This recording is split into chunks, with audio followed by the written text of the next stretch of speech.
These are the final 7. Welcome back to Criminals Profile. Number 13. Maureen McDermott. She was a registered nurse in Los Angeles, a respected professional, and the first woman sentenced to death in California after the death penalty was reinstated in 1978. But under the clean scrubs and quiet demeanour was a woman willing to kill for money. In 1985, Maureen was living with a 27-year-old man named Stephen Eldridge. They were roommates, but more than that, they were financially connected. Each had taken out a $100,000 life insurance policy, naming the other as the beneficiary. They co-owned their home in Van Nuys, but when their relationship began to fall apart, Maureen wanted more than just a way out. She wanted control and profit. She offered her friend and fellow nurse, Jimmy Luna, $50,000 to kill Stephen. She didn't want it to look like a robbery or random attack. She wanted it staged as a hate crime. Gruesome, chaotic, anonymous. Something to throw the police off. Jimmy agreed. Why he brought in 2 more men to help. Marvin and Dondell Lee. On the night of April 28, 1985, Maureen left a window open for them. That's how they got in. Stephen was ambushed inside the home, stabbed 44 times, and his penis was severed after death. It was meant to be a signature, a message, something to confuse investigators. While the murder was happening downstairs, Maureen stayed upstairs. When it was done, she asked Jimmy to make it look like she'd been attacked too. He gave her a few superficial wounds. The crime scene was horrific, but staged, and for a brief moment it worked. But detectives quickly grew suspicious. The motive, the injuries, the insurance policies. And then Jimmy confessed. He gave up every detail, including Maureen's role in planning the entire thing. She was arrested months later. Her trial began in 1990. Jurors learned how she had plotted the crime, manipulated those around her, and stood by while Stephen was slaughtered in his own home. According to testimony, the murder wasn't just about money. Maureen was angry. Over pets, over ownership, over control. She was convicted of first-degree murder with special circumstances. Murder for financial gain. And she was sentenced to death. Maureen tried appealing. Her team argued that the prosecutor's use of biblical verses during the penalty phase was unfair. But the courts upheld her sentence. Today, she remains on death row at the Central California Women's Facility. What made this case unforgettable wasn't just the violence. It was the betrayal. Stephen trusted her, lived with her, shared a future with her. But in the end, Maureen didn't just want him gone. She wanted to profit from his death. Number 14. Cherie Lash-Rhoades. Cherie was once the chairwoman of the Cedarville Rancheria tribe in Modoc County, California. A small, tight-knit tribal community. Everyone knew each other, and most were even related by blood. Cherie held one of the highest positions in that circle, but things changed quickly. In 2013, she was removed from her role after the tribe accused her of misusing tribal funds. Over $50,000 was gone, and fingers were pointing squarely at her. By early 2014, the tribe was moving to evict her from tribal housing and strip her of membership altogether. It was personal, and it was messy. Not just politics, family. On February 20th, 2014, she was called to a tribal meeting in Alturas. Inside the building were her brother, Rurik Davis, who had taken over leadership, her niece, Angel Penn, her nephew, Glenn Colonico, and Sheila Russo, the tribal administrator, all people she had once worked with, people she'd known for years. But this time, Cherie didn't come to talk. She showed up with a 9mm handgun and a knife. She opened fire in the middle of the meeting, and by the time it was over, 4 people were already dead, including 3 of her own family members. 2 others were stabbed and barely survived. One of them was a 6-year-old child. The only reason the attack stopped was because someone wrestled her to the ground and held her until police arrived. When investigators questioned her, they found no signs of mental illness, no breakdown, just years of resentment that boiled over into violence. In court, the prosecution described it as a calculated act. She had come prepared, with a loaded weapon and a plan. She was angry at losing power, at being pushed out of her own family's leadership, and she wanted revenge. In 2016, Cherie was found guilty on all charges, 4 counts of first-degree murder and 2 counts of attempted murder. The jury sentenced her to death. She now sits on death row at the Central California Women's Facility. There are a lot of words that could be used to describe what happened that day. But maybe the clearest one is this: unthinkable. Number 15. Kerry Lyn Dalton. Do you have feelings of regret? Definitely. Or remorse for all the things you did that all added up to whether it was that crime or not? Definitely. Regret, shame, remorse, of course. I've committed armed robberies. I've committed burglaries. I'm by no means some angel, poor innocent, picked up out of society. My life took me here. Kerry was 28 years old when she was arrested for a murder that to this day has no physical evidence. No body, no crime scene, no autopsy. Just the testimony of one person, Cheryl Baker. According to Cheryl, the victim was Irene Melanie May, a woman Kerry once called a friend. But something changed. Cheryl claimed Kerry believed Melanie had stolen her jewellery and traded it for heroin. And that betrayal, she said, set off a night no one would forget. The story goes like this. On June 26, 1988, inside a trailer in Live Oak Springs, San Diego County, Kerry, Cheryl, and a man named Mark Tompkins confronted Melanie.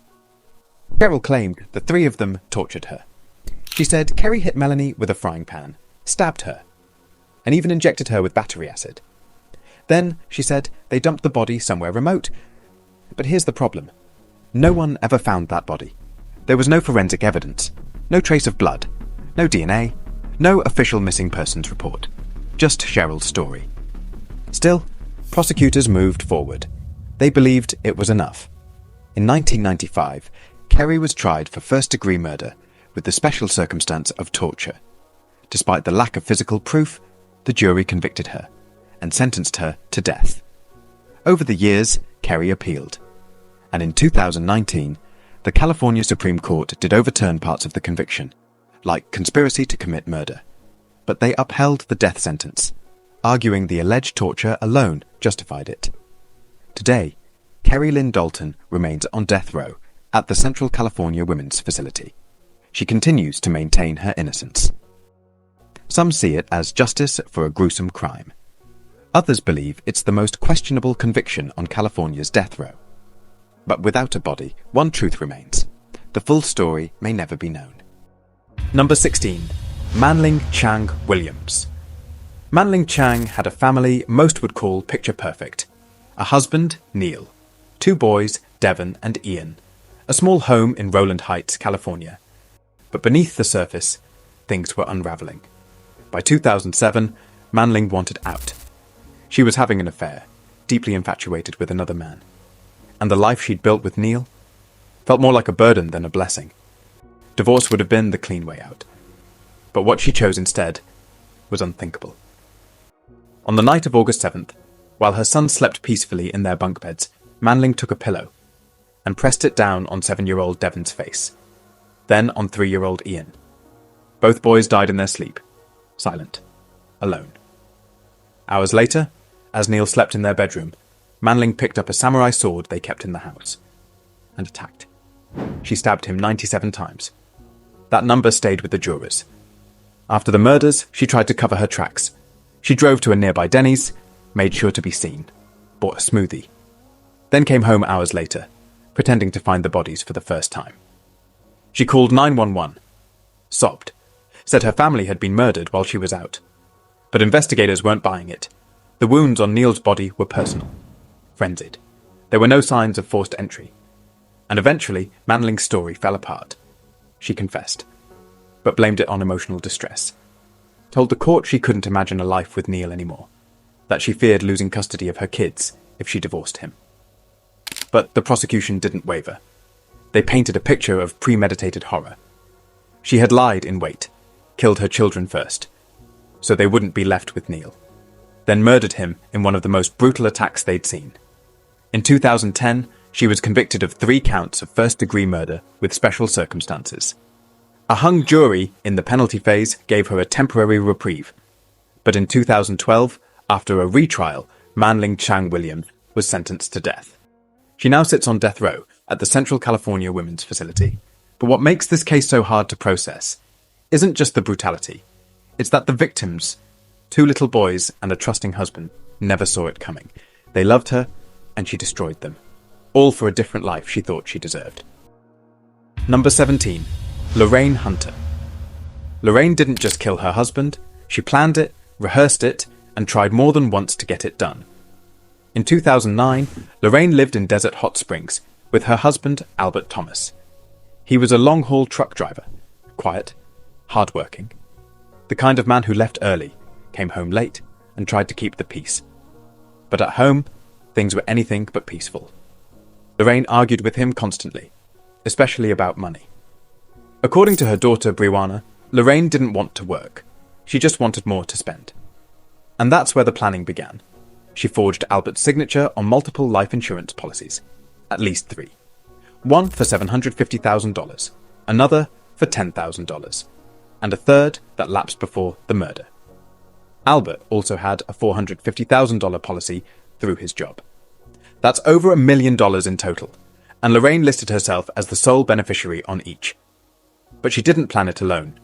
She brought in her teenage daughter, Brianna, to help. Together, they made 3 failed attempts to kill Albert, twice during walks in the neighborhood and once outside his workplace. Every time they backed out. Too many witnesses. Not the right moment. Then came November 3rd, 2009. That evening, the 3 of them walked together to Albert's big rig. He wanted to grab a sweatshirt he'd bought for Brianna. They all climbed into the truck. Albert went into the back sleeper compartment to look for it. Lorraine and her daughter stayed up front. Then, without warning, Lorraine pulled out a handgun she had stolen from a church member. She walked to the back and shot Albert twice in the head, then twice more in the upper back while he was kneeling. He died on his knees. Lorraine and Brianna fled the scene. A relative helped them escape, and just like that, the case went cold. For 2 years. But when that same relative was arrested in another case, they finally confessed. Everything came out. Investigators reopened the file. Brianna cracked. She told them about the life insurance, the planning, the failed attempts, and the murder inside the truck. In court, prosecutors described Lorraine as manipulative, controlling, and money-hungry. A woman who refused to work and instead chose to kill the man providing for her. In 2017, she was convicted of first-degree murder with special circumstances, lying in wait and murder for financial gain. She was sentenced to death. Brianna, who admitted her role, received 18 years in prison. Today, Lorraine Hunter sits on death row at the Central California Women's Facility. She didn't just end a man's life, she convinced her own daughter to help do it, all for a payout. Number 18. Belinda Magana. Belinda Magana wasn't a stranger to child services, but no one expected her to become the face of one of California's most disturbing child abuse cases in recent memory. In 2009, she lived in Lancaster with her boyfriend, Naresh Nareen, and her 2-year-old son, Malachi. For 6 days straight, that little boy was tortured. Scalding water burns, bruises, internal injuries, no medical help, no escape. When Malachi finally died from his injuries on May 9, 2009, the story didn't end there. Instead of calling for help, Belinda and Nareen did something else. They tried to cover it up. They buried Malachi's body in a remote desert area outside of town. Then, days later, Belinda reported him missing, claiming he was kidnapped from a public park, but her story didn't hold. Under pressure from detectives, the truth began to unravel. It came out that Malachi had been dead for days before the report was ever made, that Belinda had watched, helped, as Nareen beat the toddler, that she did nothing to stop it. In 2015, a jury convicted both of them. The charges? First-degree murder with special circumstances, torture, aggravated mayhem, assault on a child resulting in death. Belinda Magana was sentenced to death. She's now one of the few women sitting on death row at the Central California Women's Facility. Her son never lived to see his 3rd birthday. And for those who followed the case, the question still lingers. How could a mother let this happen? Not in rage, not in a moment, but over 6 days of silence. Number 19. Janeen Snyder. At first glance, Snyder didn't seem like the kind of person capable of extreme violence, but the company she kept and the decisions she made would lead her down a brutal path. In April 2001, a 16-year-old girl named Michelle Curran went missing from her neighborhood in Las Vegas. She was a quiet teen, trusting, still figuring out life. But she fell into the orbit of Janeen Snyder and her much older boyfriend, 45-year-old Michael Thornton. Michelle was lured in with promises, a place to stay, parties, drugs, the kind of freedom that can feel exciting when you're 16, and dangerous when it's coming from the wrong people. What Michelle didn't know was that Janeen and Michael weren't offering shelter. They were planning something horrific. So they brought her back to a property in Jurupa Valley, California, a remote, private place, far from anyone who could hear her scream. There, Michelle was held captive inside a horse trailer for nearly 2 weeks. During that time, she was repeatedly assaulted, dehumanized, stripped of every ounce of dignity. And Janeen wasn't just standing by. She was an active participant in the torture. Prosecutors would later say that she not only allowed it, she escalated it. Eventually, they decided to end Michelle's life, and it was Janeen who pulled the trigger. She shot Michelle in the head, then left her body in that trailer, like trash. The remains weren't discovered until later, after Michael Thornton was arrested in Las Vegas for unrelated drug charges. It was during that arrest that everything unraveled. Investigators found disturbing photographs on his phone. Janeen and Michelle. Together. The context was enough to make detectives dig deeper. From there, the full picture began to emerge. When questioned, Thornton turned on Janeen, and Janeen, facing overwhelming evidence, was arrested, charged, and eventually convicted of first-degree murder with special circumstances, including torture and kidnapping. The jury didn't take long. The brutality of the crime, the age of the victim, the disturbing power dynamic between Janeen and her much older partner. It all pointed toward one thing: death. She was sentenced in 2003. And today, Janeen Snyder remains on death row at the Central California Women's Facility. If you made it to the end, thank you truly. Don't forget to like, share, and subscribe. There's so much more to come, and I'd love to have you on this journey.